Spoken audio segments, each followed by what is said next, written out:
Hello friends, मैं सरोज पचार आप सभी का स्वागत करती हूं। आज की वीडियो में हम यूजीसी नेट हिस्ट्री जून 2014 का क्वेश्चन पेपर सोल्व करेंगे। इसके जो पहले 26 क्वेश्चन हैं वो हमने पिछली वीडियो में सोल्व कर लिए थे। तो चलिए शुरुआत करते हैं। सूची 1 को सूची 2 से सुमेलित कीजिए और निम्न कूट से सही उत्तर का चयन कीजिए। इजारा जो है वो क्या है? इजारा लगान को ठेके पर देने की एक प्रथा है। हासिल मुगलों के अंतर्गत भूमि लगान की वास्तविक वसूली को हासिल कहते हैं।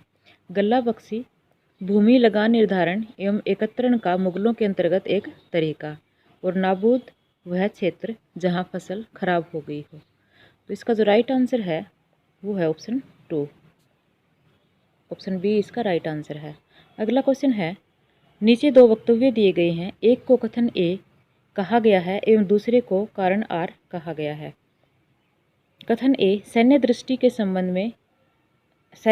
के संदर्भ में औरंगजेब का शासन अलंकृत नहीं था। ये कथन जो है वो गलत है, क्योंकि औरंगजेब जो है उसके पास एक अत्यंत शक्तिशाली सेना थी और उसने एक नौसैनिक बेड़े का भी गठन किया था। उसके पास गज ए सवाई नामक जलपोत भी था और मुगल काल में औरंगजेब के पास सबसे विशाल और कुशल तोपखाना था। अगला क्वेश्चन है, तर्क आर, वह मराठों को नियंत्रण में नहीं ला सका था। ये कथन जो है वो सत्य है। इसका जो राइट आंसर है वो है ऑप्शन डी। ए सही नहीं है किंतु आर सही है। अगला क्वेश्चन है, मुगल केंद्रीकृत सत्ता की वास्तविकता एक बात है, वह अच्छी थी अथवा बुरी थी यह दूसरी बात है। उपरोक्त कथन किसका है? जे.एफ. रिचर्ड्स, इरफान हबीब, सतीश चंद्र, जदुनाथ सरकार। ये कथन जो है वो है जे.एफ. रिचर्ड्स का। ऑप्शन ए इसका राइट आंसर है। अगला क्वेश्चन है,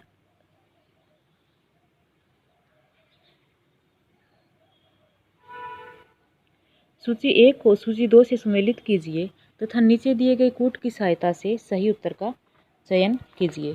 सूची 1 में शिवाजी के अंतर्गत केंद्रीय शासन के विभागों के नाम हैं और सूची 2 में विभागों के अध्यक्ष का पद जो है वो दिया गया है। ऑप्शन ए, राज परिवार एवं दरबारी मामलों से संबंधित विभाग जो होता था उसका अध्यक्ष होता था मंत्री। विदेशी मामलों में संबंधित विभाग ये देखता था सुमंत। शाही पत्र व्यवहार संबंधी विभाग सचिव और वित्त विभाग अमात्य। इसका जो राइट आंसर है वो है ऑप्शन बी। अगला क्वेश्चन है,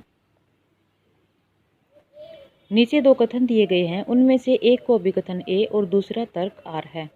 अभिकथन ए, 18वीं शताब्दी के पूर्वार्ध में मुगल साम्राज्य के तीव्र विघटन के लिए निर्बल राजनीतिक एवं अयोग्य सेनानायक उत्तरदायी थे। ये कथन जो है वो गलत है, क्योंकि मुगल साम्राज्य के पतन के लिए अनेक कारण उत्तरदायी थे, जैसे कि औरंगजेब के बाद के अयोग्य उत्तराधिकारी भी, अमीरों की बढ़ती महत्वाकांक्षाएं, विदेशी आक्रमण, जागीरदारी संकट, अर्थव्यवस्था का निर्बल होना और मराठा शक्ति का उदय। तर्क आर, इस काल के मुगल राजनीतिक और अमीर अपने स्वार्थों की पूर्ति में व्यस्त थे, उन्हें साम्राज्य की नीति में कोई रुचि नहीं थी। ये कथन जो है वो सही है। तो इसका जो राइट आंसर है वो है ऑप्शन डी। ए गलत है लेकिन आर सही है। अगला क्वेश्चन है, 19वीं शताब्दी के उत्तरार्ध में भारतीय पूंजीवादियों के हाथ में मात्र कौन सा प्रमुख उद्योग था? कपास से निर्मित कपड़ा उद्योग, पटसन उद्योग, लोहा एवं स्टील उद्योग या उपरोक्त में से कोई नहीं। तो वो था कपास से निर्मित कपड़ा उद्योग। Option A. 19वीं शताब्दी में जब भारतीय लघु उद्योग और हस्तशिल्प जो है पूरी तरह से नष्ट हो गए थे, तो उसके बाद कुछ भारतीय पूंजीपतियों ने आधुनिक उद्योगों में जो है वो पूंजी लगाई थी और सूती वस्त्र उद्योग पहला उद्योग था जिसमें भारतीयों के द्वारा पूंजी लगाई गई थी। और सूती वस्त्र की पहली मिल जो है वो कवासजी नाना भाई ने 1853 में बम्बई में लगाई थी। और गुजरात और बम्बई जो है वो सूती वस्त्र के महत्वपूर्ण केंद्र के रूप में विकसित हुए थे। अगला क्वेश्चन है, महाराष्ट्र के एक युवा जिसने पंजाब के क्रांतिकारी आंदोलन में भाग लिया। सुखदेव, राजगुरु, नामदेव, वासुदेव। वो थे Rajguru. Option B.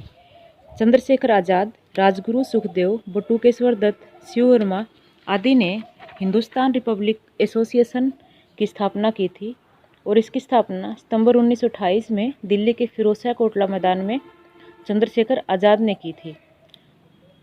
Hindustan Republic association के भगत सिंह, चंद्रशेखर और राजगुरु ने लाहौर के सहायक पुलिस अधीक्षक सैंडर्स की 17 दिसंबर 1928 को हत्या कर दी थी और 23 मार्च 1931 को भगत सिंह, सुखदेव और राजगुरु को अंग्रेजी सरकार ने फांसी दे दी थी।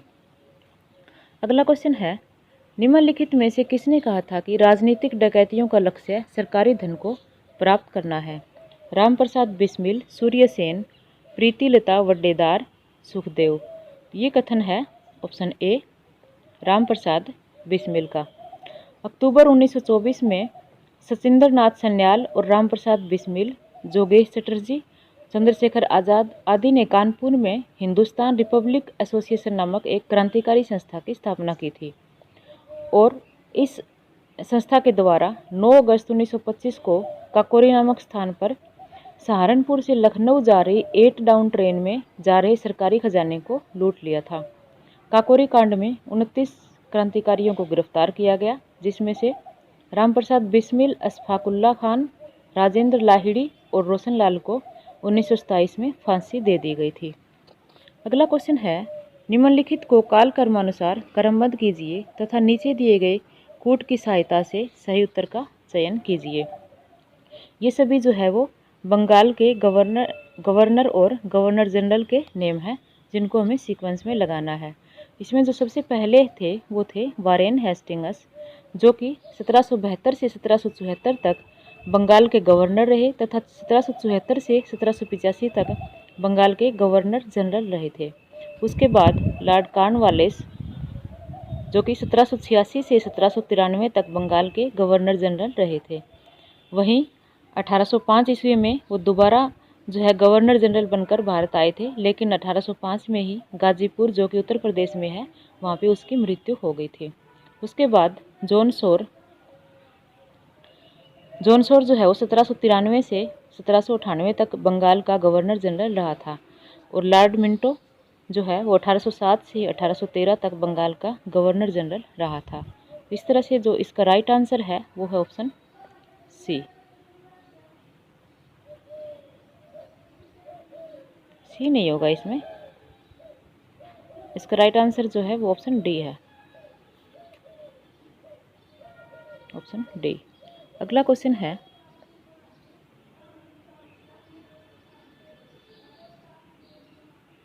पूर्वी ज्ञान यूरोपीय ज्ञान से घटिया है, यह टिप्पणी किसकी है? Charles Wood, William Carey, Lord Macaulay, William Hunter. तो लॉर्ड मैकाले ने जो है वो ऐसी टिप्पणी की थी। लॉर्ड मैकाले भारत के तत्कालीन governor general Lord William Bentinck की काउंसिल का विधि का सदस्य था। मैकाले अंग्रेजी शिक्षा का समर्थक था और उसके अनुसार एक अच्छे यूरोपीय पुस्तकालय की एक अलमारी भारत और अरब के समस्त साहित्य के बराबर है। विलियम बेंटिक ने मैकाले को आंग्ल प्राच्य विवाद को निपटाने के लिए बंगाल की लोक शिक्षा समिति का अध्यक्ष नियुक्त किया था और मैकाले ने 1835 में अपना स्मरण पत्र, जिसे मैकाले मिनट कहते हैं, प्रस्तुत किया था, जिसमें अंग्रेजी भाषा को ही प्रशासन और उच्च शिक्षा का आधार माना गया था। अगला क्वेश्चन है, नव राष्ट्रवादी किन्हें कहा जाता था? नव राष्ट्रवादी जो है वो गरम दल को कहा जाता था, ऑप्शन सी। भारतीय राष्ट्रीय आंदोलन में युवा उग्रवादी नेताओं को नव राष्ट्रवादी कहा जाता था। इसमें जो है वो लाला लाजपत राय, बाल गंगाधर तिलक, विपिन चंद्र पाल और अरविंद घोष प्रमुख नेता हैं और इन उग्रवादी नेताओं ने कांग्रेस की जो अनुनय विनय और उदारवादी नीति थी उसमें विश्वास प्रकट नहीं किया और इस नीति को राजनीतिक भिक्षावृत्ति की संज्ञा प्रदान की। इन्होंने स्वराज, स्वदेशी और बहिष्कार का नारा दिया। अगला क्वेश्चन है, पूसा में कृषि अनुसंधान संस्थान किसने स्थापित किया? लीटन, रिपन, कर्जन और मिंटो। तो ये स्थापित किया था ऑप्शन सी, कर्जन ने। कर्जन जो है वो 1899 से 1905 तक भारत का वायसराय और गवर्नर जनरल रहा था और उसके समय में 1901 में कृषि इंस्पेक्टर जनरल की नियुक्ति और कृषि विभाग का गठन हुआ। 1904 में भारतीय विश्वविद्यालय अधिनियम बनाया गया। 1904 में ही प्राचीन स्मारक संरक्षण कानून का निर्माण और पुरातत्व विभाग की स्थापना की गई और 1905 में बंगाल का विभाजन और स्वदेशी आंदोलन प्रारंभ किया गया और 1905 में ही पूसा, जो कि वर्तमान बिहार में है, में कृषि अनुसंधान केंद्र की स्थापना की गई। अगला क्वेश्चन है, सूची 1 को सूची 2 से सुमेलित कीजिए तथा नीचे दिए गए कूट से सही उत्तर चुनिए। सूची 1 में आयोग के नाम दिए गए हैं और सूची 2 में उनके अध्यक्ष। इनको सही सुमेलित करना है। तो अकाल आयोग 1899 जो है, इसके अध्यक्ष हैं एंथनी मैकडोनाल्ड। रेलवे आयोग के अध्यक्ष थॉमस रॉबर्टसन। सिंचाई आयोग 1901 के अध्यक्ष जो थे वो थे सर कॉलिन स्कॉट मानक्रिफ। विश्वविद्यालय आयोग 1902 थॉमस रैले। तो इसका जो राइट आंसर है वो है ऑप्शन ए। अगला क्वेश्चन है, निम्नलिखित कवियों में से किसने रूसी क्रांति 1917 के अभिनंदन में कविता लिखी थी? सुब्रमण्यम भारती, मोहम्मद इकबाल, सरोजिनी नायडू, रविंद्रनाथ टैगोर। तो ये कविता लिखी थी ऑप्शन ए सुब्रमण्यम भारती ने। कवि सुब्रमण्यम भारती ने जो है वो 1917 की रूस की जो बोल्शेविक क्रांति थी उसके अभिनंदन में कविता लिखी थी और इसी क्रांति के परिणाम स्वरूप भारत में भी वामपंथी विचारधारा का विकास हुआ था। अगला क्वेश्चन है, ढाका अनुशीलन समिति की स्थापना किस वर्ष में हुई थी? ये क्वेश्चन जो है वो यूजीसी के द्वारा डिलीट कर दिया गया था। अगला क्वेश्चन है, मेरा प्रत्येक लघुत्तम कार्यकलाप उस द्वारा निर्देशित होता है जिसे मैं धर्म समझता हूँ। निम्नलिखित में से यह कथन है? स्वामी विवेकानंद, वी.डी. सावरकर, महात्मा गांधी, सुभाष चंद्र बोस। ये कथन जो है वो महात्मा गांधी का है, ऑप्शन सी। महात्मा गांधी जो है वो 9 जनवरी 1915 में दक्षिण अफ्रीका से भारत आए थे और गांधी जी ने अहमदाबाद में साबरमती नदी के किनारे सत्याग्रह आश्रम की स्थापना की थी। गांधी जी ने जो है गीता बोध, गीता माता, गीता की महिमा, Hind Swaraj, my experience with truth नामक पुस्तकों की रचना की थी और इसके साथ ही उन्होंने यंग इंडिया, नवजीवन, हरिजन और द इंडियन ओपिनियन नामक समाचार पत्र भी निकाले थे। अगला क्वेश्चन है, 1927 में अखिल भारतीय महिला कांग्रेस का प्रारंभ किस लक्ष्य को लेकर हुआ था? महिला शिक्षा में वृद्धि करना, विधानसभाओं में महिलाओं की भागीदारी को बढ़ाना, महिलाओं के रोजगार को बढ़ाना, महिलाओं के मताधिकार के लिए अभियान चलाना। इसका जो राइट आंसर है वो है ऑप्शन ए, महिला शिक्षा में वृद्धि करना। अखिल भारतीय महिला कॉन्फ्रेंस की स्थापना 1927 में मार्गरेट कजिन्स ने की थी और इसका प्रमुख उद्देश्य महिलाओं और बच्चों की स्थिति में सुधार करना था। अगला क्वेश्चन है, निम्नलिखित में से महिला मताधिकार की मांग के लिए लंदन जाने वाले शिष्टमंडल का नेतृत्व किसने किया था? एनी बेसेंट, सुचेता कृपलानी, सरला देवी, सरोजिनी नायडू। तो सरोजिनी नायडू ने जो है इस शिष्टमंडल का नेतृत्व किया था। सरोजिनी नायडू भारतीय राष्ट्रीय कांग्रेस की प्रथम भारतीय महिला अध्यक्ष थी और उन्होंने दिसंबर 1925 में कांग्रेस के जो कानपुर अधिवेशन हुआ था उसकी अध्यक्षता की थी।